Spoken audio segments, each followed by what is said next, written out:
So first of all, thanks for coming to the Mayo Clinic Business Accelerator. My name is Jeff Torberg, and I work in the Treasury Services Office at Mayo Clinic. I work with Paul Gorman and Harry Hoffman. And for those of you who have heard it for the first time, this is the newly opened Mayo Clinic Business Accelerator. And this was really established through a partnership between Mayo Clinic, Reading, and the City of Rochester. The real goal was to create a space for early stage companies to have a place to kind of house themselves here in Rochester.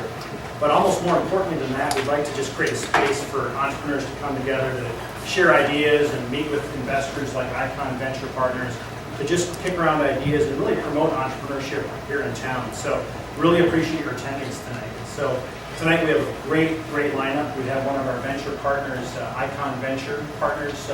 They're a Minneapolis and Silicon Valley-based venture firm, and Mayo Clinic is actually an investor in their firm, and we're really pleased about that. And they've actually been very gracious. They're really committing a lot of time and energy to not only committing to commercializing technologies here at Mayo, but also for the greater Rochester community. So we're really thankful that they're here today. So we actually have a nice panel assembled for some of their entrepreneurs. And Charles Beeler, who's actually a native Rochester, grew up here in Rochester and graduated from Mayo High School. And has some deep connections here at Mayo. His father spent his entire career in information technology as a chairperson. And his grandfather, actually, Dr. Hugh Buck, a very famous physician, actually dates back to Charlie Mayo and worked directly with Charlie Mayo. So we have some really deep connections here at Mayo.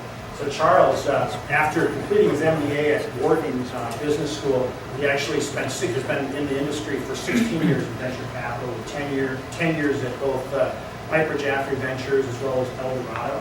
He's one of the co-founders of Icon Ventures and has some very notable investments here in Minnesota with Newspeed, a very great investment here in Minnesota, as well as Compelling Software. So please welcome Mr. Charles Beeler as our man.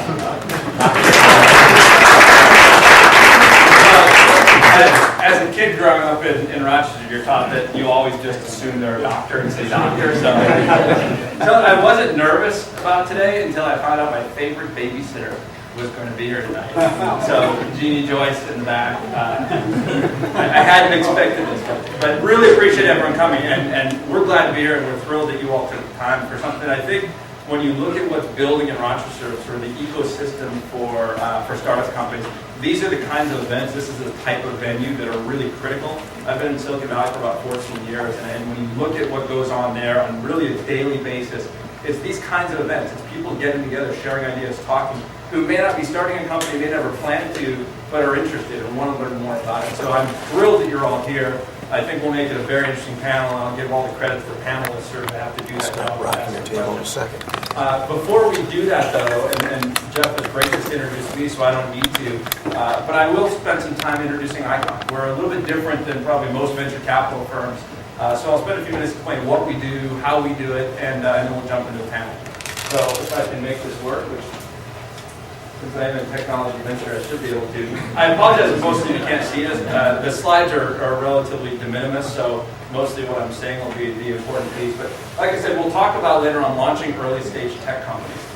For Jeff and I, we invest in early stage enterprise technology companies. The reality is the stuff we do isn't only applicable to enterprise tech companies. So I was talking earlier with Resounded, which is one of the companies in the accelerator. The same challenges that tech companies face as startups are the challenges that any company that's trying to start as a little business and grow to be worth hundreds of millions of dollars in the span of, say, 5 to 7 years. It's the same types of challenges. So mostly that's what we'll be talking about tonight.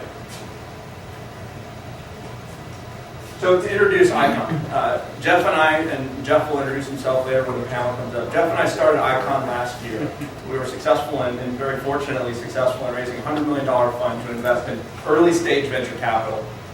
So I'm going to pause for a second and ask, just to show of hands, when I say early stage venture capital, how many people in the room would say they feel have a pretty clear grasp of what that actually means? You better raise your hand. So early stage venture capital, to define it. First of all, venture capital. Venture capital, by definition, is investing in risky, early-stage ventures, companies that have a great chance of failure, but if they're successful, have a phenomenal chance of success. Jeff referenced a few of our companies that Jeff Hink and I backed together. One of them was Compelling Technologies, a company based up in Minneapolis. Some of you may have heard of. Mayo was an early customer and a great customer. This is a company, by way of example, that Jeff and I funded when there were 3 founders who didn't have an office, had a great idea, but hadn't done anything beyond sort of form the idea. And we invested in the company in 2002. The company went public on the New York Stock Exchange in 2007, and then in 2011, Dell paid about $960 million to acquire the company. That's what I talk about by the definition of sort of pure venture. Taking a team of 3 people and trying to figure out how can you be helpful, how can you help these companies be successful. We don't get it right all the time, and that might shock the Mail Treasury folks who just invested in us, but we get it right pretty often and often enough, and that's really the true nature of venture. Early stage, by definition, we think of it in 2 ways. One is seed stage investments. That's an individual with a great idea, a couple people working on something who need, say, $500,000 or $1 million to really start to build their team, start to get the product out the door, get early customers. The next stage of investment would be a Series A investment, which is where we focus most of the rest of our early capital, which is a company that maybe has some traction, a few customers, has made some progress, but really needs to raise, say, $2, $3, $5 million to get scale to grow the business. And remember, we're talking here about startups that are trying to go from absolute zero to being worth hundreds of millions of dollars in the course of 5 years to 7 years. And so the amounts of money we're talking about are very different from what most companies need to get off the ground. The needs for these companies, the importance of scaling quickly is fundamentally different, and it's what venture capital is really all about. So, $100 million venture fund. We invest in enterprise technology. The way we define it is we invest in companies that sell things to other companies or people at those companies. The consumer internet space has been a fantastic space. It's also a space Jeff and I cannot help you be successful in whatsoever because we don't understand the go-to-market there. We understand the technology, but that's really the difference for us. Selling to business users, understanding what enterprises need, and it's where we focus for the 16 years that we've both been in the business. And again, we've done well with it. We also see in this next 10 years a real evolution in enterprise technology. Cloud computing, if you've heard the phrase, mobile access, anywhere access, things like that are really shifting the landscape for what enterprise IT is and what enterprise IT systems need to be. These are waves of innovation that if you invest in them historically have proven to be the right time to be in early stage companies, and we think it's a great time to be doing this, which is again why we started the firm. We do have offices, as Jeff mentioned, in California and Minnesota, somewhat of a unique model. Minnesota is generally viewed as a hotbed of technology startups, but we've had our fair share of successes, Jeff more than me. Compellent, Newspeed, Sistina, and just a couple months ago, and Stratius, which was acquired by Dell, to name a few. We have found that there are fewer startups, but there's a lot less competition from investors to fund those startups in the Midwest. And so about 40% of the money we put to work will end up going to companies in the Midwest, with a lot of that in Minnesota, given that we're here. Hopefully, and hopefully soon, we'll find some things to get rolling in Rochester as well. I'll talk about it in a couple slides, some of the stuff we're doing with Mail. And then finally, the extended team, the programs. We didn't want to be a 2-partner firm with $100 million trying to help companies be successful. We wanted to truly build a platform where we could go into an entrepreneur and say, here's what we can bring to the table, here's what we can do for you. And it includes an extended team, it includes programs we've built for sales and for strategy that we think can help these companies be more successful, increase the odds that they become one of those successful outcomes instead of failure. I won't talk about a lot of those programs, but I'll highlight one here on the next slide. And it's really not important that you can read the text. I'll read a few names to you, but this is 18 people of the 70 in our Icon Technology Partners program. Each of these individuals on the slide and the other folks in the group, the other 52, are investors in our fund, which means they personally committed capital to the fund. But more importantly, what they've committed is to help us find companies, help us evaluate those companies, and most importantly, help work with those companies so that they can grow from that 3-person startup to the successful company down the road. The group of people is a really interesting mix of folks. They're people we believe have great influence, access, and networks in the enterprise space. So people like Ben Fried, Ben's the CIO at Google, Mark Brown, who runs all of corporate development at Microsoft, and Scott Taylor, who's the EVP and a general counsel at Symantec. And Scott is actually a Rochester native and someone I've known for a long time because his mother, who's in the room, used to own the Yellow Balloon, where I'm sure you all shopped if you lived here a long time, with my mother. So the connections come all the way back to Rochester. But it's been a phenomenal group to have around. We're a brand new firm. We just started going out and working on deals. We've made 3 investments. This group of people has already had a significant impact on the types of companies we're seeing and the way we're able to work with these companies. So it's one of the programs, but it's one that very much differentiates us when we go and compete with other small firms who are trying to say put $500,000 to work. To be able to say these people are on our team, we can bring them in to meet with you, they can help you be successful, is a very powerful statement to make when we're competing with other firms to make investments. And then finally, Mayo and Icon. And so we're thrilled to have Mayo as an investor. And for those of you who are not aware of it, Mayo Clinic as an investor in the venture industry is regarded as one of the absolute top tier investors that you can get. It's the type of name that when you go out and talk with other investors, they open their eyes when you say Mayo's an investor in the fund. We were thrilled to get Mayo in. It's somewhat unique for Mayo because we're a relatively small venture fund and we're a new venture fund. It's the first fund we've ever raised. We had a lot of meetings. We spent a lot of time talking about our model and what we were trying to do. They got it from the start, and to the credit of the team, they really bought into what we were doing. But the reason we spent most of this time with them wasn't to convince them to invest in the fund. It was to figure out how else can we work with Mayo. What can we do besides making you, as someone in the back said, 20x on our capital, which is very hard for venture funds, what we're working on. But what can you do besides making money for Mayo? How can we work together? How can we collaborate and drive value? And so here's some of the things that we're working on. We've been here all day working on some of these things, and these will be long-term, months and years of time that we'll be putting into trying to make some of these programs work. First, we're spending time, and we're investors. We're looking for new companies to start. Whether we start those with a small team of people come to us with ideas that we can fund. We're working with Mayo on those. So what are the opportunities both within Mayo, technologies that exist here, and technologies that are not within Mayo that Mayo can take advantage of that would make interesting startups that we can build? We're talking about these as quick start opportunities, and we spent 3-4 hours today going through with a few different folks, ideas to really get that going. Next is with Mayo IT, and we spent time today with a few more folks in Mayo IT. We've been meeting with Chris Ross and others over the course of the last few months, talking about what are ways that we can find to say we understand the key initiatives, what's Mayo trying to get accomplished, what are the key technology needs that Mayo has. And as we're seeing these early stage companies, we're seeing new technologies, making sure we're sharing that information back, that we're passing along and say, okay, you're looking for something that can provide better security to the cloud. Here's some of the things we've seen that might be of interest to you. And also importantly for us, as we're looking at companies, being able to come to Mayo and say, you know what, we're looking at this technology, we think it's a really interesting play.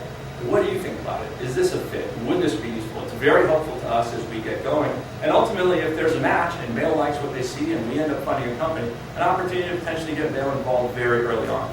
So we've started those meetings, we've started working on those collaborations, and are pretty enthusiastic about where that's already headed. And then finally, the accelerator. We're a tenant, we pay rent. We try to pay in advance so that Gary and others don't get angry at us. We have a desk that would normally be right here, but it's really not about having the desk. I mean, we have offices to work on. The real reason we wanted to be tenants here is so that we could come and spend time with the entrepreneurs here, spend time with the community that's here, do things like this with the Rochester community. Obviously, as a local boy who shined shoes for all the docs at the country club as a kid, it means a lot to be able to come back. My parents live a few blocks away, so having the involvement with Mayo, being able to frankly continue what's been family involvement since the 1930s, personally is a very special thing to me. And I really believe that when you look at what Mayo has and brings to the table here in Rochester, what IBM brings to the table, there is an opportunity to get companies started in this area that can be very compelling, very successful businesses, and really fundamentally change the makeup of the area going forward. So with that, I'll stop on Icon.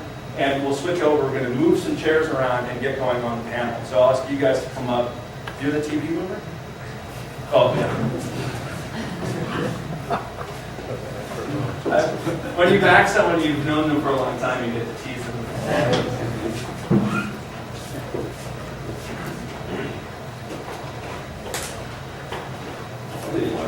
What's that?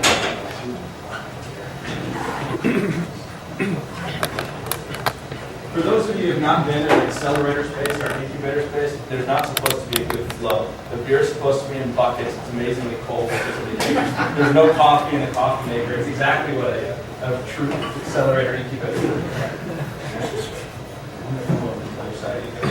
So, and by the way, I changed the title of that. We talked about launching early stage tech companies. That's actually really easy to do. All you have to do is find a lawyer, start a company, and you're in business. The successful part is the hard part. And what's great about the panels we've got here, these are folks who've been actively involved and had that success as founders, as early employees, and also as investors in successful early stage tech companies. Specifically, successful early stage tech companies that have been based in Minnesota. I think there's some uniqueness there. So thrilled to have the panel, and I'm going to go straight down the line and let Carson introduce himself, and go down to Jeff and Mark. So my name is Carson Kipper, and I'm co-founder and chief product officer at Sport Engine, based in Northeast Minneapolis. And Sport Engine is a sports technology company. So we specialize in software and the platform that really empowers sports organizations to connect their membership and to really take their operations online. So these are things, tools such as online registration, member management, statistics, standings, volunteer management, just to name a few. And all of those different pieces of the pie come together on a platform and cater to those sports organizations. So Sport Engine was originally started University of Wisconsin Eau Claire in a dorm room. And it was myself and my co-founder, Justin Hoffenberg, who's our CEO.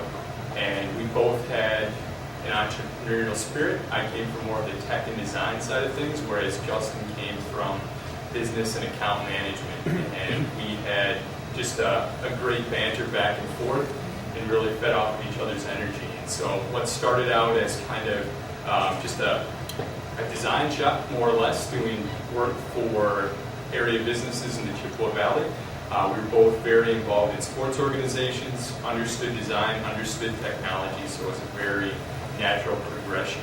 And so Sport Engine actually started out as a side project. We were bringing money in the door from other clients, and then we were turning that money around and building what we thought was going to be a great solution for these sports organizations. And so by the time we were done with college, we had a successful business, and we took the leap and moved that to Minneapolis.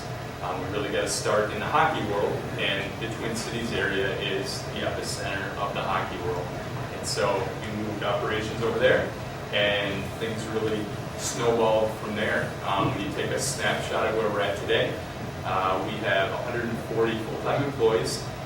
We've grown 100% for the last 4 years in a row, and are just riding the momentum right now. So it's been a really, really great ride, and excited to dig into some more here with you all going forward. Thanks. And if you get the Minneapolis Star Tribune and you ever look at the prep sports pages, all of the data about the prep sports games, all the data in the Star Tribune is actually fed directly from Sport Engine, who manages all that data on behalf of the Star Tribune, as well as a number of other papers. So the data component of what they do as well.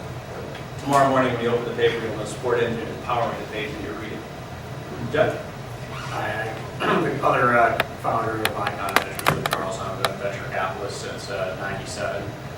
Been fortunate enough to fund guys like Carson and Marty in my career, which has led to the longevity in this business by finding good entrepreneurs.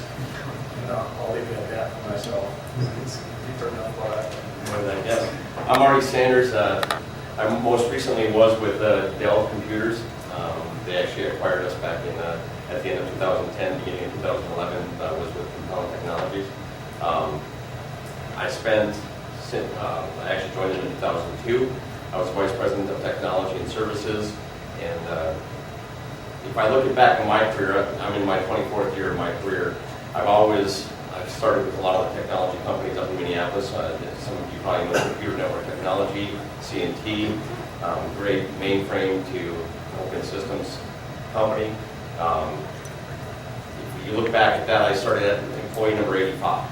And I always said I wanted to, I spent 6 years with them, I wanted to do it again.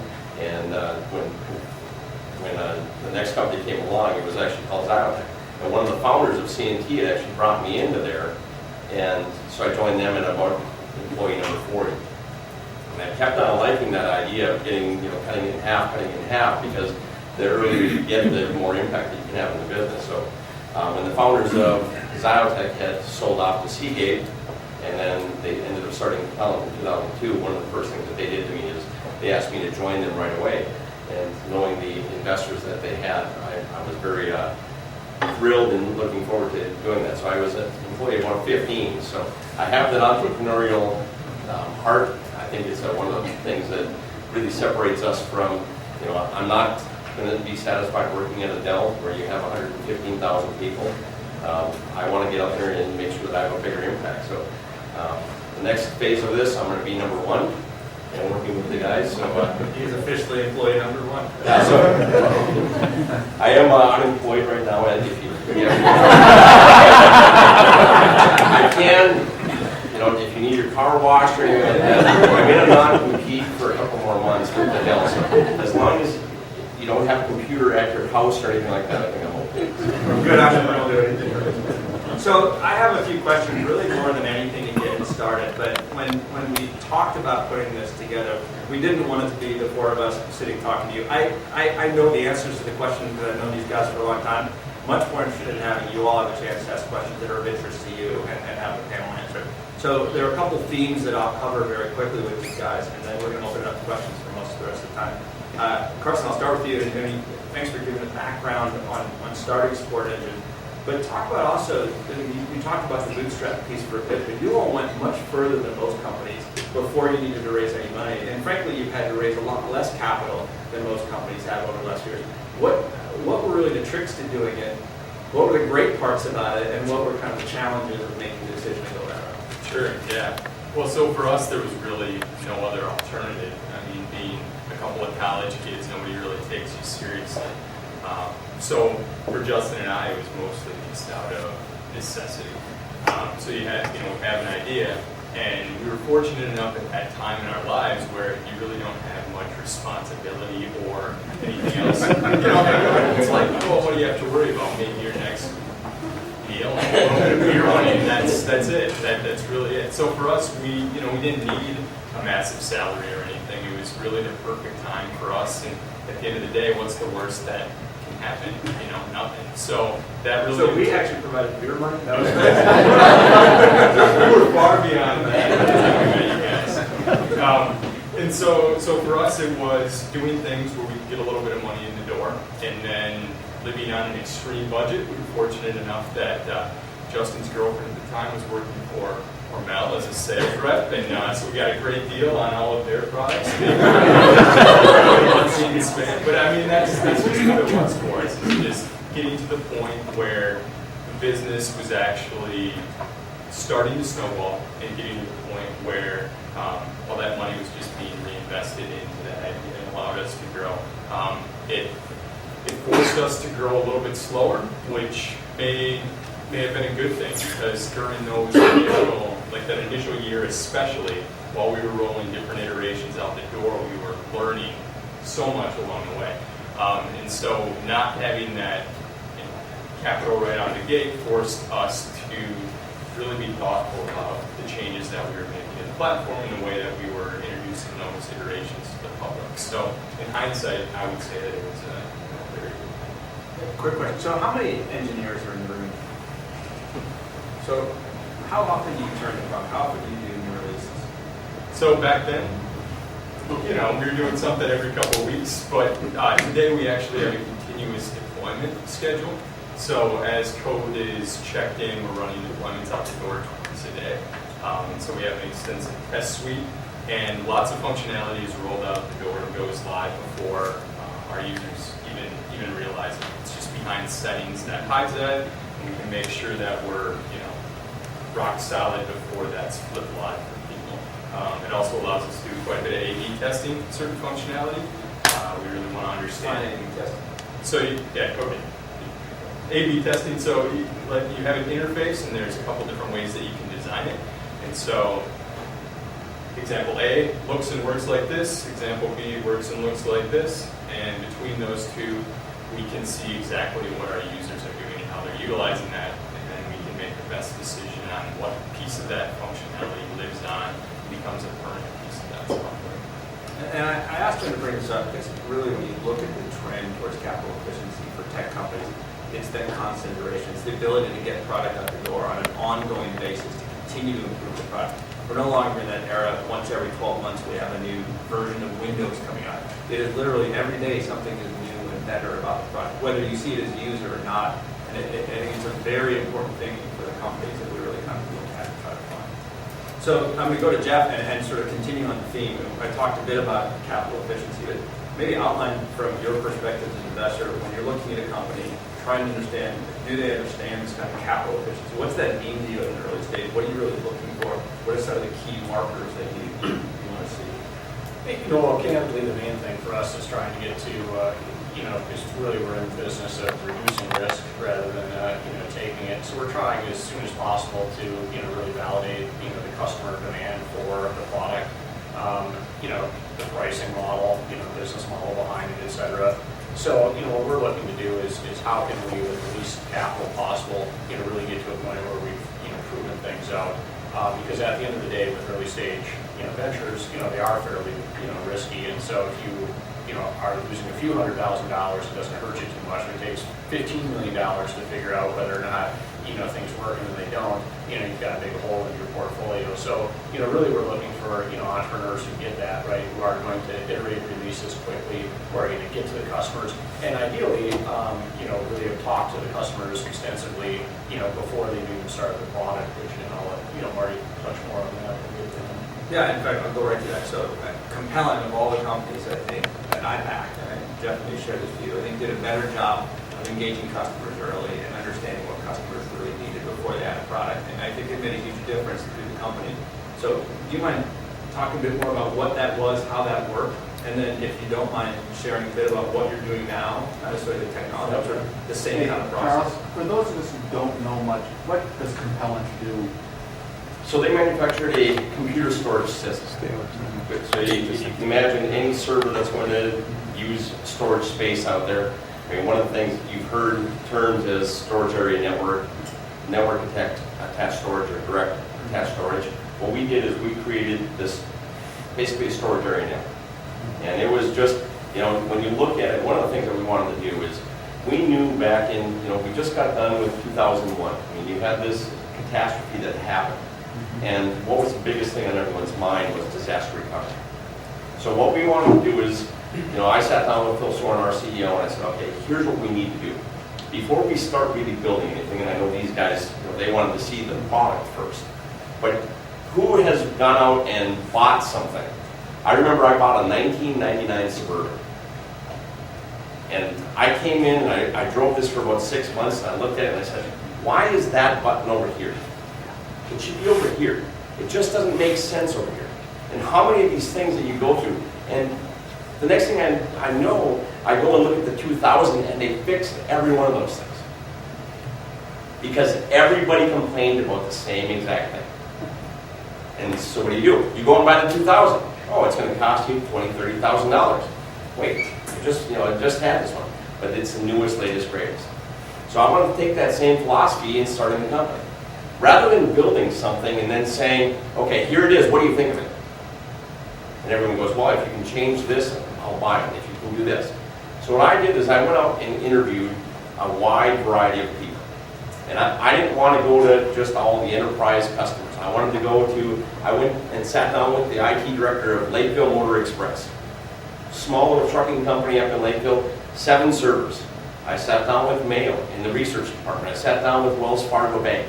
I sat down with 40 people, and I interviewed them, and I said, okay, I interviewed them, they interviewed me. When we got done, I said, okay, would you like to be part of this customer council?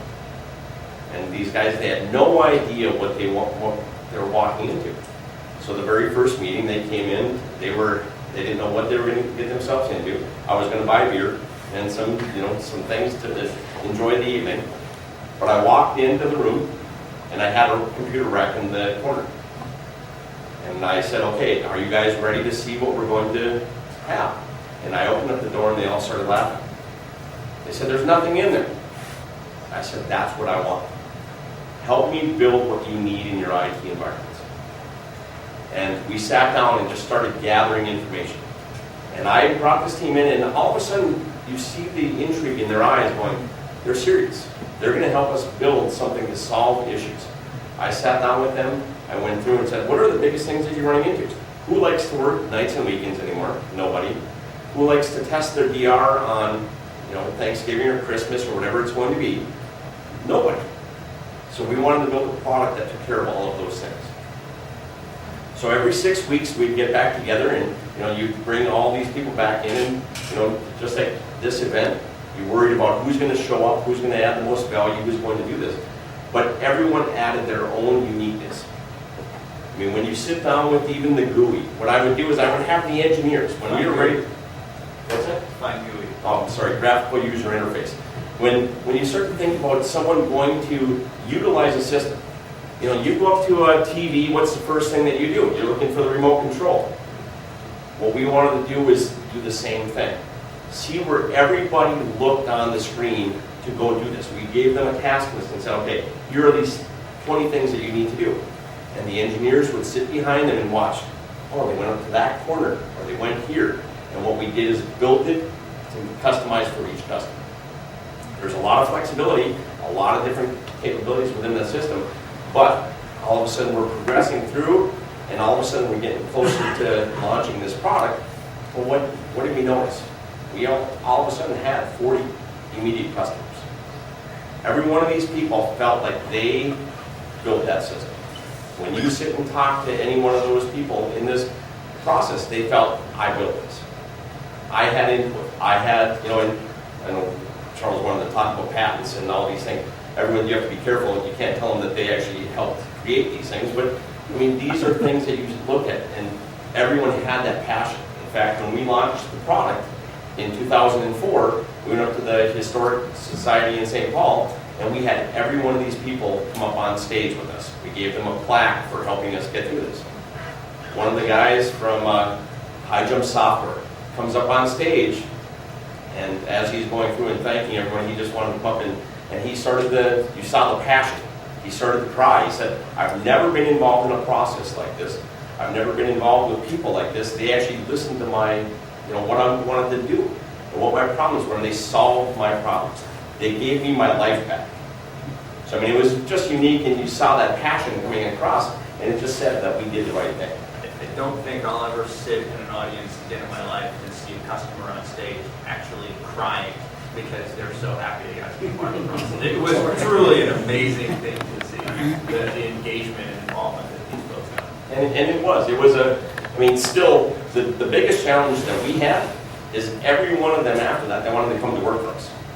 So as you're building things, make sure that, you know, you have to balance that a little bit. Don't hire your customers. Because You need to if you buy. hire all your customers, you have no longer any customers out there buying your product. But, I mean, that's the passion. That's the, you know, they felt like they were part of the family all the way through the entire process. And I continue that today. You know, I use that. In fact, that customer council that we built back in 2002 is still going today. Now, it's not the same because, you know, Dell's a little bit bigger and they try to do it, but they try to incorporate some of those capabilities. They can't do it anymore because you can't have 40 people making changes in you know, that variety. But, you know, working with Jeff and Charles now, I'm doing the same thing. I'm going back, but I'm going to go back. I tell these guys, I have 40 questions that I interview every one of them. I want to make sure that I'm providing value for them, but they're providing that equal value back to me as well as we go through this entire process. And again, going out and getting a wide variety of customers is the biggest advantage that I would have. You know, there's 2 people on the council that never bought a system, but they still came to every meeting. And I look at how vocal they were in those meetings. It was so important to have them. And they would tell me, you know, what other challenges they're having in that environment as well. So. Thanks, Marty. Compelling had a phenomenal founding team all the way through. You were number 15, up to about employee 14. I'm sorry.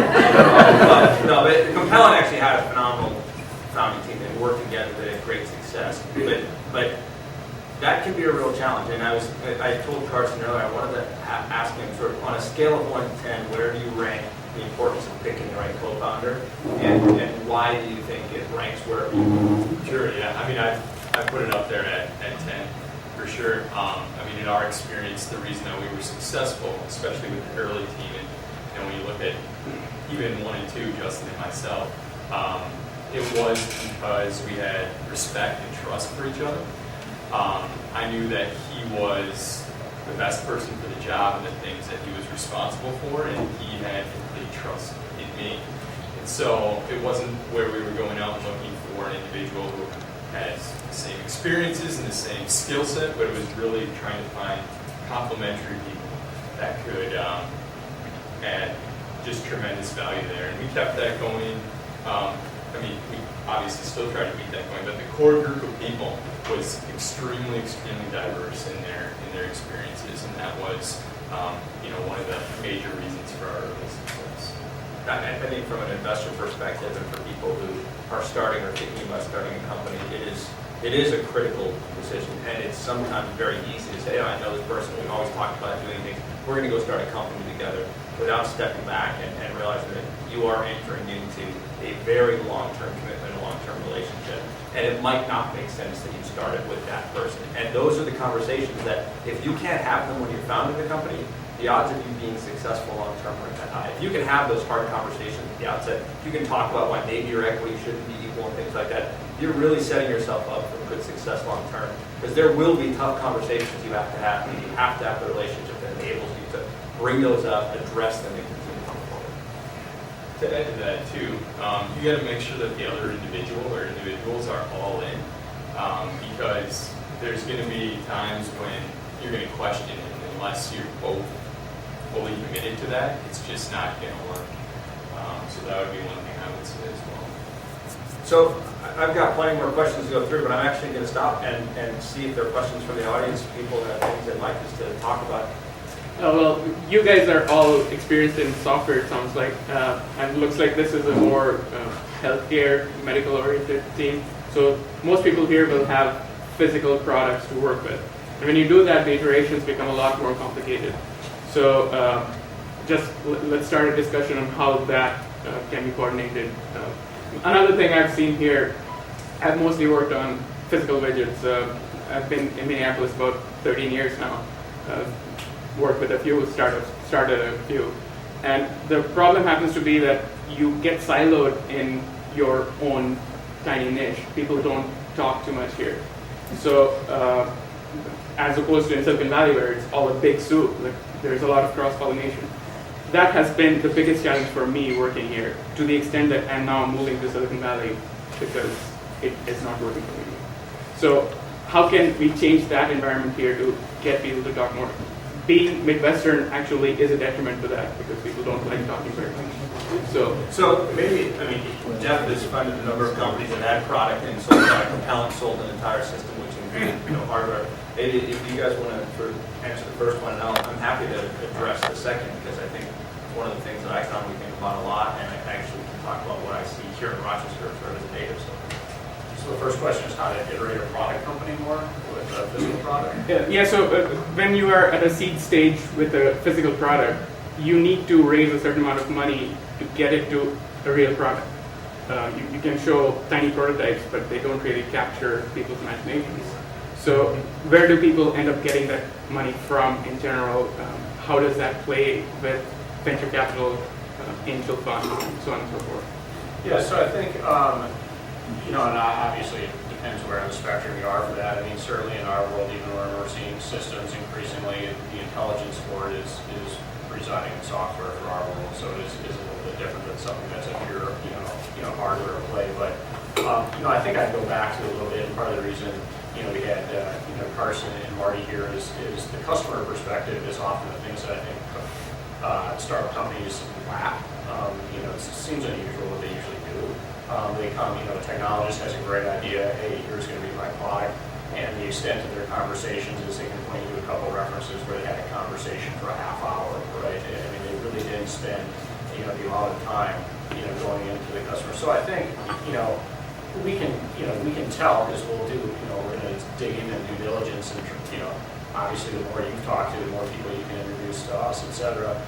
So I think, on that side where you have to raise some certain amount of money before the prototype, you're just going to have to find other ways to engage the people that, they're not going to be able to play with a, physical device per se. But I think if you spend the time, in what you're talking about, you'll get there. Yeah, I was just going to say, with that, we provided enough systems for them to come in and look at, but every one of these customers ended up buying it. Now, we got really aggressive at the pricing, and we worked with them to make sure that they understood it, but every one of them that we put in, we ended up selling. Well, you started really well. If everybody could start like that, everybody would be successful. Right. Yeah. But, that's the challenge is, keeping them involved all the way through the process, I think helped. Okay. I mean, rather than, just saying, okay, here, and we'll be back in a year to come back and show you what it is, that every 6 weeks was just nice to make sure that they're fresh, make sure that they're talking to their boss, because some of them were just IT guys, and some of them were IT directors, and we're sitting there making sure that, are you talking to your boss to make sure that you have funding to buy this thing when you're going along? And I mean, it's really important to just keep that contact as well. But yeah, I mean, I know I'm saying the same thing. You don't want to have to go out and build all the hardware and do all these things. I mean, leverage as much of the existing infrastructure that you can, and I mean, off-the-shelf hardware saves you a lot of money as well, right? And so in terms of your second question, I'd say a couple of things. I mean, obviously Rochester is not Silicon Valley, and it never will be. I mean, it shouldn't try to be. But there's some fundamental differences to think about. So the challenge isn't necessarily who's around you and there are people that want to talk. There's a much smaller ecosystem of people who are truly interested in working with startups in Rochester by default. There's a much smaller community in Minneapolis than there is in Silicon Valley. The community still exists. And so David, I think you're here somewhere, the Cube, which is a couple blocks away from here, this accelerator, there are groups, there are people who are really trying to start these groups and get these conversations going. So part of it is finding the like-minded people. I know that Jeff has been working, and Nathan has been working on really building out a list, a database. Who are the people who want to come to these events and have these conversations and engage in these discussions? So part of it is building. I'm not going to fault you for moving to Silicon Valley. I moved there 14 years ago. But there's a real opportunity for people who are early in a community like this to have a major role in forming what that community looks like, taking a leadership role long term that may be fundamentally different than the opportunity you're getting in Silicon Valley. We see a lot of startup companies who come to Silicon Valley who don't have really a network, don't have the contacts there. It is incredibly difficult to hire in Silicon Valley, period, full stop. It is virtually impossible to hire in Silicon Valley if you are not known and networked in Silicon Valley. Because if I'm a person who has an opportunity as an engineer to go work for your startup versus a startup that was funded by people who I can go and vet and call friends who know them, there's almost no chance I'm going to take your job over that job. It's just not worth the risk. So we see a lot of people come and say, sort of hear the siren song and say, Silicon Valley is where I have to be. The simple reality is it's not necessarily where you have to be, and you may find there are a lot of things that make it harder to really be heard, to rise above the noise, and to make a difference there. So it's something to think about. We have an office in Minnesota. We have great success with companies in Minnesota. Compellant was a storage company based in Minnesota. Compellant's biggest competitors were based on the coast. We had a company out where we were, there was a company in Boston. So one of the things we think as investors, as early stage investors, one of the values we bring by having this is we really do create a bridge. We give our companies an opportunity to make sure they're not missing out on the ecosystems in other areas, make sure they're connected and know what's going on. But in a lot of ways, I would honestly encourage you, I don't know where you stand in the process, before you move out there, go spend a month out there. Go spend time networking, get to know people, make sure it's the right decision. It's a really easy decision to make, and it has screwed up a lot of companies that I think would have done much better to stay put. That's not to say there's not a lot of work to be done in building this ecosystem here, but there's also a lot of opportunity. And I can't imagine another town in the United States of this size with as much intellectual horsepower as this city has. And as a native, I'll say I push back on. I don't think it's the people who talk. This is a conversation that's not what drew people to Rochester, Minnesota. Right? They were 2,000 of the best doctors in the whole world. That was the number when I was a kid. I don't know what it is now. But they came for different reasons. And so finding those pockets of people who this is a conversation they want to have is sort of the challenge that entrepreneurs are going to have. Once you find those pockets, the conversation is going to be really easy. There was a question. Yeah, I was just wondering if you had outside funding when you started your customer council, or if you waited until that was done before you got to your funding. Great question. They actually did take some initial funding before I actually joined. That's why I was delayed in getting hired a little bit. But Trying to talk them on it. yeah, but I mean, there was funding there, yes, and it was based on the relationship that the three founders had in building another prior company, so they were able to get the funding. Charles, you had an interesting comment about, Rochester will never be Silicon Valley. Tell us a little bit about what you're seeing out in Silicon Valley versus Rochester, and the personality, the culture, what is it that is making that difference? Well, we have palm trees. So I would make the exact same statement about New York City. I'd make that statement about Boston, and make it about Austin, Texas. There is nowhere else, frankly, in the world that will ever be like Silicon Valley. And the reason is it's what caused Silicon Valley to start. That's where the tech industry started. That's where people made their fortunes and then started to help other people make their fortunes, start businesses. That won't happen again because the formative period for technology is well past. We're much farther beyond the initial concept of computers, mainframes, and internet. So it's been built, the ecosystem is there. The vast majority of core technology companies that really matter are there. And yes, over time that may change a bit, but it's not changing anytime soon.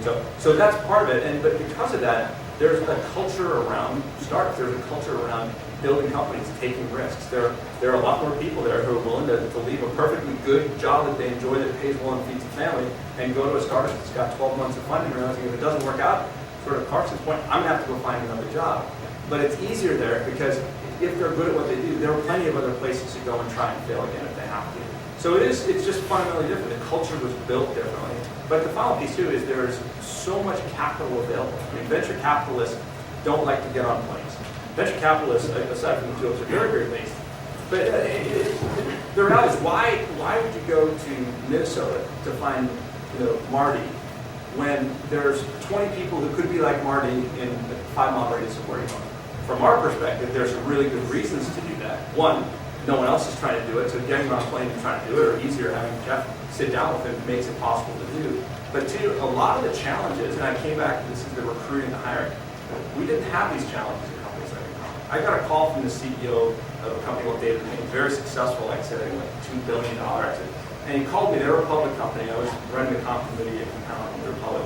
He said, I got to ask you a question. Talk to me about your compensation strategy. How do you keep people? Because I can't keep people. And I'm paying them a lot of money, but what are you doing? Are you doing this with stock? Are you doing this? And I said, well, let me explain. And he stopped. He goes, damn it, it's Minnesota, isn't it? I said, yeah. And the simple answer is people didn't leave because there's a work ethic and a culture around, I work for this company, I'm going to be in this for the long haul. There are also not a lot of other startup companies that we're hiring, right? There are not many around. So once you've built your team, you have an opportunity to keep that team and sustain it. And frankly, it costs a lot less to hire engineers in Minnesota than it does to compete for engineers in Silicon Valley. So you can start your company for a lot less. So there's some real benefits, but the simple reality is Silicon Valley is what it is, and I don't think we'll ever see another model like it.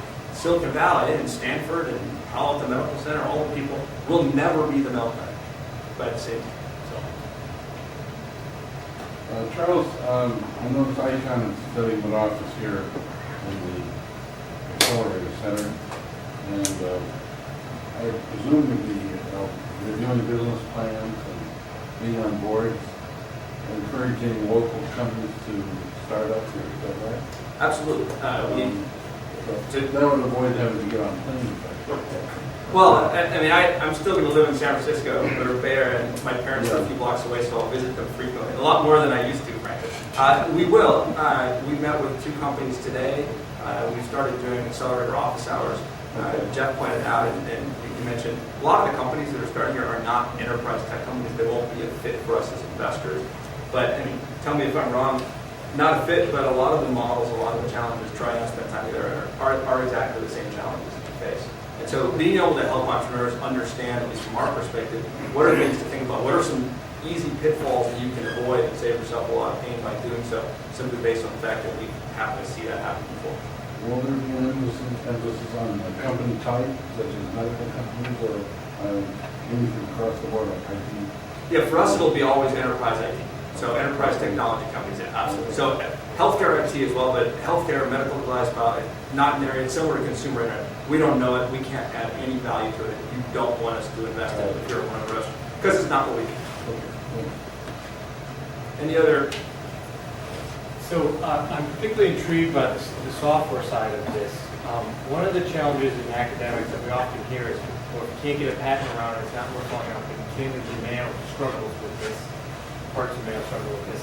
But in software, it's a kind of a different thing. There's the notion of trade secrets, first to market, all that stuff. Can you talk about the benefit or value of first to market versus trade secrets versus true patent portfolio and how those play out for early tech companies? How many patents did you have in your 0. Right. Do you have any now? Not today, no. Yeah, most of our software companies don't, and it's not something on the software side that we look to or, frankly, really care much about, to be real honest. I mean, there are some times when it does make a difference on the software side. There obviously are cases where that is important, but it's more the exception than the rule on the software side. And I think the reality for the companies that we back, you can have all the patents in the world. It's not a competitive differentiation. If a large software vendor wants to do what you do, they're going to do it. And you can sue them all day long, but if you have $4 million in capital, it's going to take you $6 million to go through that lawsuit. You can fight them that way, or you can decide to just build a better product and beat them. Really, the only thing patents long-term that could be useful for is defensive. So when you become as large as compelling and you have some patents, when the patent trolls come or when people come to sue you, you at least have something to throw back and kind of negotiate. But that's a very, to Jeff's point, it's really just not a core part of what we focus on. So Charles, Rochester has a lot of talents on mayor, most of the ones probably stay at their day job, but they want to do much more. They want to maybe start a product and do it in a more risk, low risk model. Any tips and suggestions on how to do that in the early days, particularly how Carson did that while you were studying, kind of a way to kind of bootstrap. Yeah, Particularly if you're someone working who's done it, full-time. I just back when they make it work. Yeah. Yeah, I mean, so for us it was, like I mentioned earlier, we kind of had this design and tech business where we were bringing money in the door and doing the sport engine side of things as kind of a side project, essentially, where we were working on it evenings and weekends. And then when that scale tips, for us it was obvious, and we're like, all right, here's our main gig. Now it's going this direction, and then our client work just fell off. But there was quite a bit of time where we were making money and working on a project. So it's really just exploring that, and then we get to a point where you can make the jump and then do it. Eventually to do this, if you want to build a large-scale business, you have to eventually take the thing to be all in. And it may not be as obvious what the tipping point is, but you have to eventually, if you're going to do it, make that decision or not. But that's really the only way you can be successful. Keith, did you have a question? Yeah, actually, there was first two questions I had. So I think I will go with that because there is a nuance here that in that your story, I'm going to venture to say that it's significantly different than most of the people working in a clinic, in that the idea that or the company that they envision creating is related to their profession. I'm assuming that what you were doing to pay the bills there wasn't any sort of competitive issue between both paying the bills. Yeah, I mean, I think they were, for us, there was more similarity than you would think. When it comes to technology, we were developing websites. We were a design shop, so as far as graphic design, user interface design, all of those things. And then we were involved in sports organizations. So as much as it wasn't the exact same thing, it was very much what we were working on a daily basis, just repackaged as our own product and offering to the market. But are you talking about the competitive dynamic in that? I've got an idea, I work at Mayo, this is an idea that Mayo would probably want to have. Is that sort of the line? Well, yeah, there are institutional things that you probably already know about that are making that a lot easier than it used to be. So I'm not so much talking about the barriers as much as I'm talking about how you see your role as a venture firm working that nuance, and whether there's some specific insights related to that kind of engagement. So most of the people we back aren't doing it out of their dorm room. Most of the people are working primarily at a tech company, and sometimes a larger tech company, have an idea and decide they want to switch over. Typically, it's more the model that you're describing, Keith, which is, this is a professional who's got a job, they had an epiphany on something they want to go do, and that's what they're going off to do. We do meet with a number of entrepreneurs who will come in and say, hey, here's my idea, here's what I'm working on. Full disclosure, I've got a full-time job, I'm doing this. I'm trying to make a decision on whether this is what I should go do and go do next. Those are easy conversations to have. But not necessarily that they've made the leap already, they've made that commitment that, hey, we're ready to go, we have the teams ready to go, but we want to make sure this is an idea that really bears fruit, as it were. And it is neat. Mayo, I think, and we've learned this in the last 6 months, has done a pretty amazing job of trying to make it easier for people who have really interesting ideas to start to carve out time. out of their day to focus on and spend time and energy. You were talking about, hey, some of the stuff you do on weekends, right? It's just, if it's what you're passionate about, that's what your weekends are going to be all about. It's not an easy thing to do when you're married and you have kids and there are other things that are challenging. It's not for everybody. But when you have that idea, when you know it's just what you have to do, it comes together and you're going to make that decision that you're taking some risks, but the rewards of being successful and building something is incredibly meaningful. And some people it's worth it.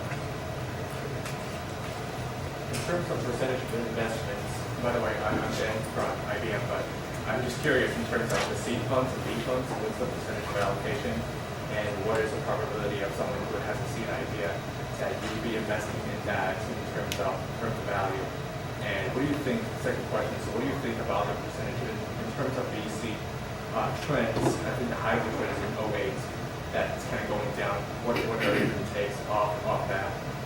And where do you think it's going in the next 5 years? So do you want just the general stuff, or was the first question about us specifically, or I guess no? Yeah, you guys specifically in terms of percentage of allocation of seed funds would be. Yeah, so we're all early stage, which for us, is generally means most of it's going to happen either seed or Series A.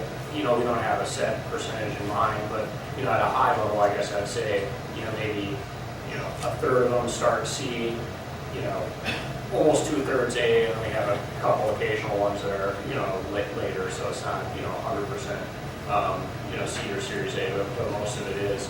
Obviously, the probability of any one given idea is extremely low, right? I mean, we're seeing hundreds of things a week, right? In terms of the ones we actually look at, we're probably looking at taking meetings with 25 things a week or something like that. So it's quite a few, and yet we're funding maybe like 5 deals in a year, right? So it's small percentages. I'd say on the general trends. For institutional venture capital, I would say, the early stage has gone down a bit. I think your observations there are correct. Probably not a lot, but I think a little bit. I think there's been a lot of seed funds that have been created, though, and the angel investors have been more active in the last couple of years than they were like 4 or 5 years ago. And so I think the number of seed financings, you've probably seen 2013 going up. I mean, we're definitely seeing more things being seed funded. Including the institutional. I mean, it's kind of interesting to kind of talk about a Series A gap now, actually, right? Is that, a lot of institutional investors are doing a lot of seed investing, a lot of angels are, seed funds. The Series A is where things are falling apart a lot. A lot of the companies are getting seed financing, and then, they come around for their, the $5 million from the Series A, and a lot of VCs that did the seed funding didn't spend any time with the companies, aren't doing the Series A, and they've really got a little bit of a problem, right? Because they took seed money from people, now they have to explain like why these guys aren't, going forward in the Series A, and I'd say that's kind of where there's been a little more of a problem lately. So in following up with that, so for example, if you invest in 300K in a seed fund, how much interactions would you be having in daily or weekly would you have with that company? So we have quite a bit. I mean, our model in that regard is probably a little bit different in that, we're more or less as active with most of the seed projects. I mean, sometimes, it'll be a little bit less, but most of them are just as involved as we are with the Series A. So we're, they'll vary company by company, but, we're certainly talking every week. So sometimes more. That's one of the things with the extended team at Tech Partners I talked about. One of our theses around this industry is that if you're going into a seed deal, you should be putting as much time and energy as you would if you're doing an A or later. And so we're about to close on a $400,000 deal, where I'll go on the board, be working actively, talking to the CEO, trading emails pretty much every day at this point. And that'll get into a pace of a couple times a week. Little information flows get together on a pretty regular basis, given the stage you're at. Any other questions? This technology standpoint, how much interest do you have for open source technology? And then secondly is how important is the cloud computing notion? I think is my estimation is it's important. I want to hear from you in terms of using open source technologies and the notion of cloud exploitation.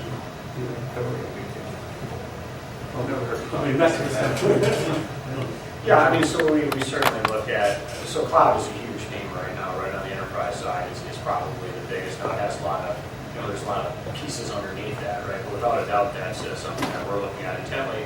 And then our companies, are utilizing to a very large degree as well, right? I mean, our software companies are no longer having to build their own, data centers like they used to, right? I mean, these guys don't build a data center, right? It's all, rented by server now. So cloud is having two big impacts. A, we're investing a lot. In fact, Stratius that we invested in and just recently sold to Dell was a cloud infrastructure management company. So we're investing heavily. All of our companies are using it without a doubt. And the same goes for open source. It's clearly a big theme. We're investing in open source companies, and every one of our companies is using open source software. I mean, I can't imagine a company today, not almost impossible. Don't want to dominate the company, but nobody seemed to ask this question before. When you're investing in a seed company, the market is not very well defined. You can't really do market valuation to see how valuable an idea is.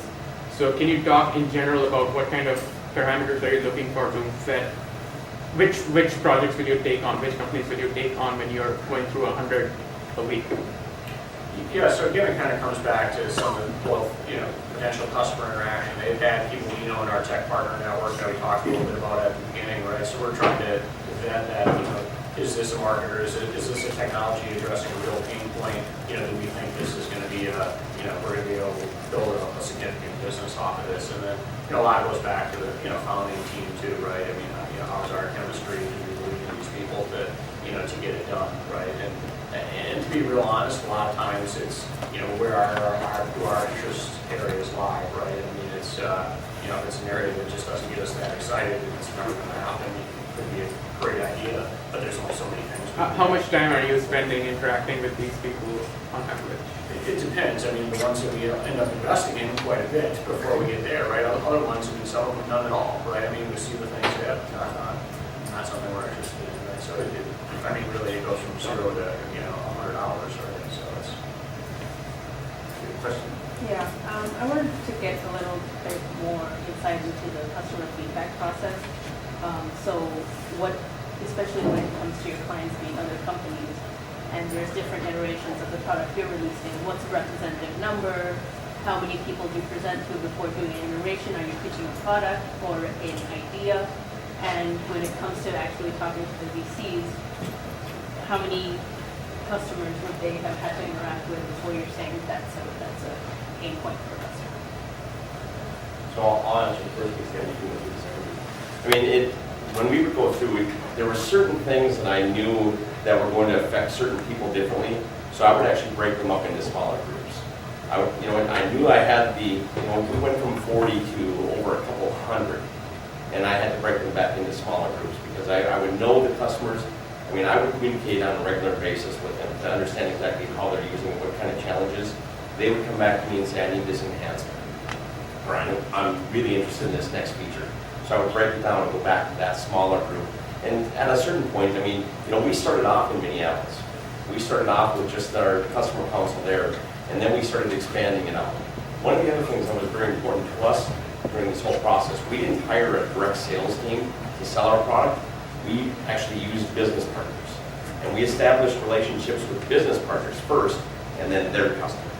So we would make sure that the business partner understood exactly what we were doing, and they could expand it out to all of their customers as well. So, I mean, that's how we would start to do some of those processes. Mark, did this help you get an idea what the customers will be willing to pay? Absolutely. And what the size of the market was? Absolutely. So you got a lot of your market research done by the customers. Right. Great idea. But no, in that case, it was an established market. We were selling it just we had no issues with market size, right? We knew it was 20 billion plus, But the features, yeah. And then to answer the second part, from our perspective, it's not necessarily a number of customers. It's kind of, I was going to say, it's kind of a cross between quality and quantity, right? So we obviously, you like to have more than a couple data points. And we've got a lot of, prospects in our world too that we'll bring to bear as we get deeper into diligence. But it's really, painting a good picture for us of, here's my life today, what I'm doing without this product or with the current iterations. Here's why this is so much better. And we start, we've done it for enough years that we have a pretty good feel for, this sounds like something that's kind of marginal versus, this is really striking a chord. Let's get it in front of some people that we've worked with for 10 years that have bought a lot of our other company stuff. Are we getting that same reaction out of the people we're bringing into it? You know, and we start kind of generating a, You have something like 40 people involved, 40 customers? Well, this was in that case, a customer council for us before an investment, you know, in an early stage company is probably more like, you know, a 10 or a dozen, you know. Just a quick follow-on from that. So making the connections, and I'm going to point this toward you. Kid in school, I want to pitch this product, or how do you make those connections from a perspective where you're not as well established? Sure. So for us, like I mentioned, we were involved in sports organizations, so we understood those basic pain points. We were living them ourselves, which was really key. But to kind of the contrast to the hardware side of things, on software, you can get feedback from thousands, millions of people incredibly quickly. I mean, if we roll something out the door and it isn't quite right, we're going to hear about it instant. And so for us, it's just responsive, and it's much more of an evolution instead of, all right, we're shipping this and we'll hope that this item is going to really carry us through. For us, you know, it's something that it's almost alive. One day it's different than the next day. So it's just being as responsive as we possibly can to that. So Carson and Jeff, can you talk a little bit about capital efficiency and how that is very important now, and what it's like to start an IT company today versus maybe 5 years ago, and really what do you think about what you should spend money on, or maybe more importantly, what you should spend money on? And I think a lot of people, when they think about starting a company, they go, I gotta have an office, and I gotta have you know, some equipment, I gotta spend money on things, but when you're starting your product, where did you put that capital, since a lot of it's something pulling out your own business? Yeah, and I mean, I think that taught us a lot of great lessons. I mean, if you're not funded and you're bootstrapping, that dollar means a whole lot more to you. So when we did raise money, Now we waste money left and right. See the helicopter they brought him here. But for us, that was really natural. You know, we just kept doing the same thing that we always did. And we've been incredibly tight with the way that we spend money, and we try to be as efficient as we possibly can. You know, and for us, we've seen in the last, call it 7 years, and it used to take, you know, for good enterprise software company, you know, take $5 million maybe to, you know, you'd have to build, you know, some level of data center for, you know, testing and things like that in the past. And today, you flip that up on Amazon, you can, you know, bang it against 1,000 servers to prove it in scale. And, you know, we're really seeing with most of our software deals today that they're getting to first revenue on, you know, hundreds of thousands, maximum, right? And a lot of them, frankly, they're getting first revenue before we even show up. We're about to do another seed project on a company that's, you know, already got revenue 3 months after it got started or something. I mean, it's, you know, you're able to get things up and going and some early customers like with nothing today, right? Virtually nothing. I think as an entrepreneur, if you raise money to get outside capital, it's not your money, but in reality it is, because for every dollar that you raise, for every dollar you spend, you're giving something up, and what you're giving up is equity. You're giving up ownership in the company. You're giving up your share of the ultimate value that you generate. So if you want to burn through a lot of money, they'll investors that will let you do that. You're going to own a lot less of the business when it's ultimately successful. And so I think taking that attitude of whether it's money I'm taking from another company and investing in this, or money I'm taking from an investor, you're still doing the same thing. You're making that conscious decision on, is this the right thing to spend money on? If it is great, it's worth taking the dilution that I will have in my equity to do it. But if I don't need to spend it, why would I give up equity for free? Why would I waste money and waste my equity on something that I don't need? So I think failure is a really important part of success in early stage tech companies. I'm wondering for Icon, the companies that you backed, what are the founders' general level experience with past failures? Well, we've never had a failure in our firm's 5-month history. So, no, absolutely. It's a mix. I mean, when did you fail at life, Brad? It's a mix. There's some who have and some haven't. I wouldn't say it's an important characteristic for us, but I would say this goes to the culture in Silicon Valley. Failure isn't looked on as anything other than, hey, this one didn't work, I did the next thing. Now you can sit down with someone and string together a bunch of failures and start saying, okay, maybe there's a trend, or maybe there's a reason. But ultimately, You cannot decide you want to go and work for startup companies your whole career and not have a few that don't work out the way you hope. And you can learn a lot from it. I think you learn a lot more from success, frankly, and that's why success is more important, understanding what it really takes to do it. But tripping up along the way is part of the industry that we play in. Yeah, I'd say, for our entrepreneurs or something, probably at least half of them have had some, disasters, failure along the way, or at least just trying to kind of brainstorm, some of the guys that we back usually they get someone involved with something that didn't work, it happens. My question is for Carson, actually. I understand how you started in the boardroom, and I understand you have 140 employees now. Would you mind filling in the gap a little bit in the stages at which you added what kind of employees? And when you got your money, what did that fund? Sure. Yeah, so after college, when we moved to Minneapolis, at that point there were 4 of us. And that was all about just building out the first iteration of the platform. And we grew organically to about 10 people. And at that point we were profitable. So for us it was, okay, we've proven this model, now what do we need to do to grow this faster? Because we could have, again, put that money back in the organization and maybe you'll grow 20 people in a few years. But we had a model that we thought worked incredibly well. And so at that point, it was all about that initial, just that we did an angel run. And that was enough to get us a decent space where we could actually fit some more people and then pay some salaries as well. So that was the first time that we went out and hired developers that weren't part of our partnership group that had equity. And then from there, we kind of followed the same trajectory where that gave us that boost where we could hire some more people, and then we didn't go back out and do our A round until we were profitable again. Each scenario that we've gone out to raise money, we've made sure that we kind of control our own destiny. We're not saying, okay, we absolutely need this cash to keep the lights on. It's been to the point where we've re-achieved profitability.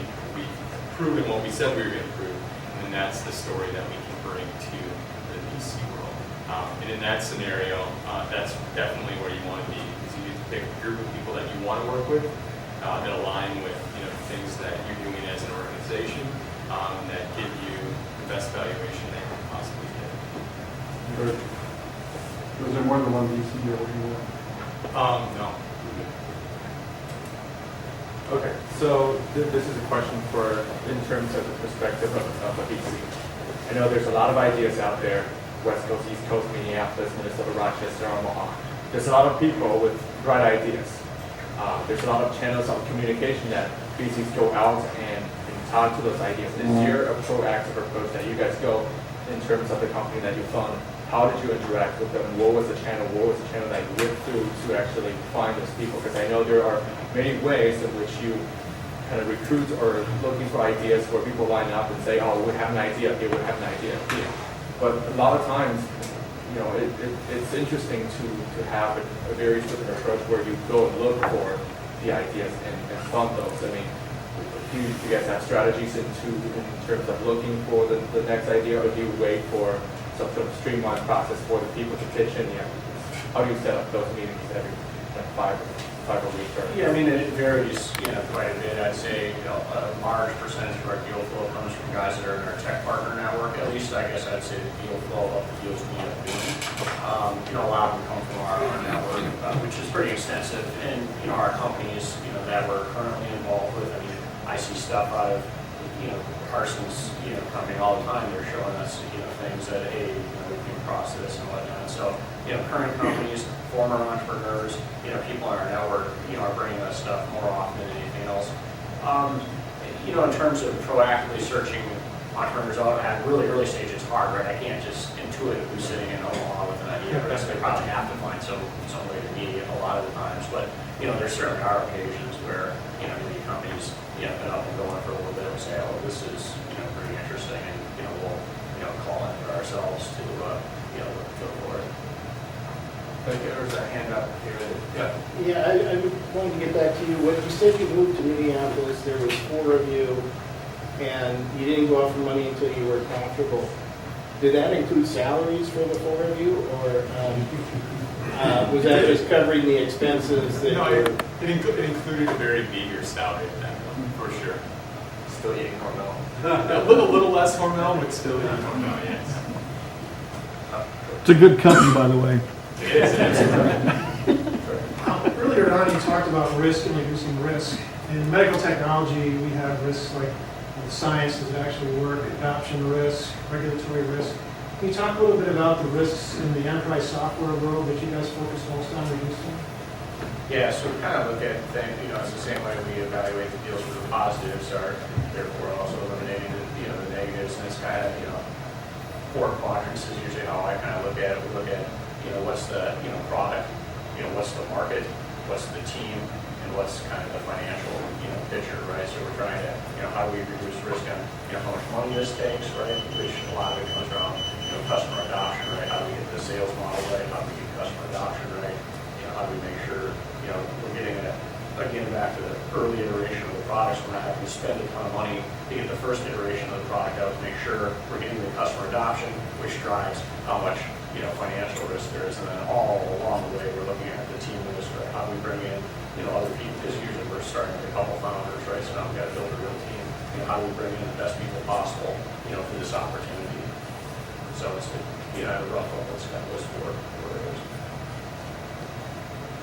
So many people are saying that a new business basically is a people business.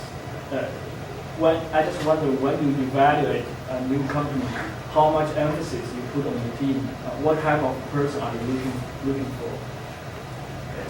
It's hard to put a percentage on it, but it's the most important single factor. I mean, if it's not a market we're excited about, it could be the best person in the world. We're probably try to convince them to go do something else we get back to them. So it really does come down to the team. But realizing if it's one person, so we're working with an individual now, open to that, it's one person. I think we have a good understanding of the role he can play within the company. So that the question isn't whether or not he can play that role. In that case, the question is, does he agree that that's the role he probably can play, as opposed to thinking maybe something different. So making sure there's an alignment around, okay, maybe we're not going to back to CEO in each deal. Odds are we won't. Do the people understand their strengths, their weaknesses, what they bring to the table? So can we get comfortable this is the right team to start with? Because to Jeff's point, we know we're going to have to build a team over time. And that's just part of what we do for a living. It's part of what we want companies to do. But yeah, first and foremost, it's people. It's the first interaction. They come and give a presentation. You know pretty quickly whether these are people you think you can really engage with, really understand the market they're going after, and can make a difference. And that's when you start to really try to understand what is it they want to do. So what are some of the DNA that you're looking for? Obviously, passion is a big one.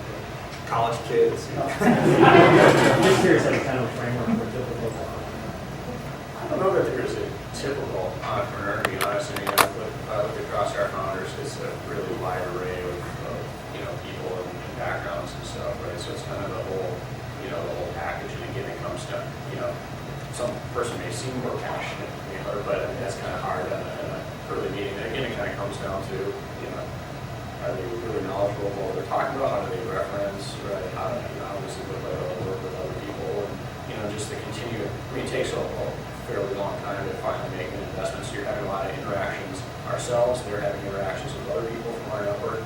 And, it's just how it kind of, boils up. There's not a particular profile like, if you check box A, B, and C, you're a great entrepreneur. And if you don't, I'm sorry. There's some firms who, and I'm sure you're aware, have talked about this as the ultimate profile. I think that's more of a case of looking at successes and trying to draw conclusions. It's not the reality of sort of the mix of people we back and what's worked. So to Jeff's point, I think if they understand the market is the key question. We don't want to come and tell us where this is the market you don't understand. We're looking for people to come and say, here's why this is something that's compelling, and here's why I'm the right person to build it. Curious if you have any lessons learned, maybe the hard way that we haven't discussed that you'd be willing to share. To go, and actually one of the questions I was going to ask is what's the $1 million saving question that you can throw out and say, don't do this. Of course, you haven't lost $1 million. You might not know. You've lost tens.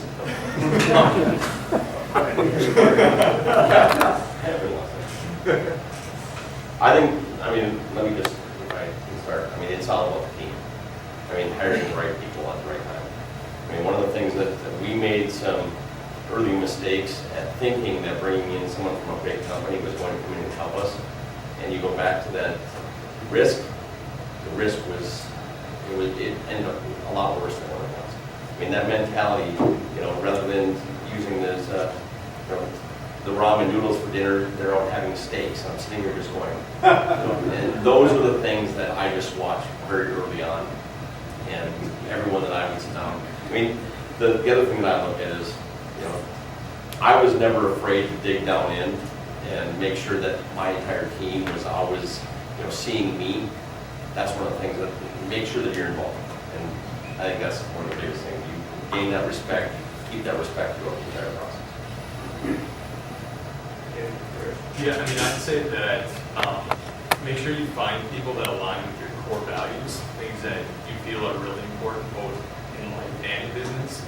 I think that for us, the people in the team that have worked out the best have been totally aligned with what we're doing. They're bought into the idea as a whole and the way that we operate as individuals. And so at the end of the day, it's all about building on that. And for us, it's really just kind of this relentless pursuit of momentum, going towards those specific core values. And add quickly to that,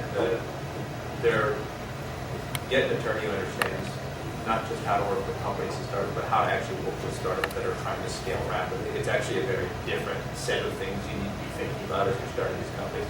Make sure that the people around your business who are helping you aren't just smart business people, aren't good at what they do, but actually have worked with and understand the unique challenges that come with working for a startup company, building a startup company that you fully expect will be worth $1 billion in 7 years. And you need to make sure from the get-go that you don't do something simple and silly that down the road costs you a lot of money because it was a mistake that you should have. So one more question, I think. Sure. You guys within that enterprise space you're investing in Icon, what do you guys look at for your exit strategies when you've got something successful? When you do that, do you have a flexible model that says, we're going to do acquisition, and is there a particular business model you're looking at there, kind of in percentages of SG&A and R&D expense, something like that? So in terms of the, exit, then we look to build our companies to be, standalone companies, which means capable of going public, though the reality is 90% of our exits are M&A. So, yeah, I mean, we're looking to build, like I said, a standalone company that's capable of going the distance because we've learned that that's the best, where you're going to get the best value for M&A too, right? If you have to be Black Glove, then generally speaking, the price you're going to get isn't nearly as high, right? And there are certainly occasions, there are a few, companies that we went into saying there's virtually, no chance this will end up anything other than, being bought, but it's got deep enough technology that, we can live with that. And, generally speaking, that's worked, for us too. But predominantly, we're looking for, this is large enough to potentially go public, though the reality is, any company that's on that path will probably have offers along the way that are, such that everybody decides that they'd rather, punch out. Any model of business along the way until you get It varies a lot, but I mean, it's, we're doing mainly software, and today most of that is software as a service, by definition, though, we're not exclusively doing that, but, and there's kind of standard metrics you can look for any public company that, that you try to aim to have, your ratios are way out of skew, you've got to start asking why that would be, right? But there isn't any particular, like, it's got to look like 20% SG&A, Let's give a warm thank you.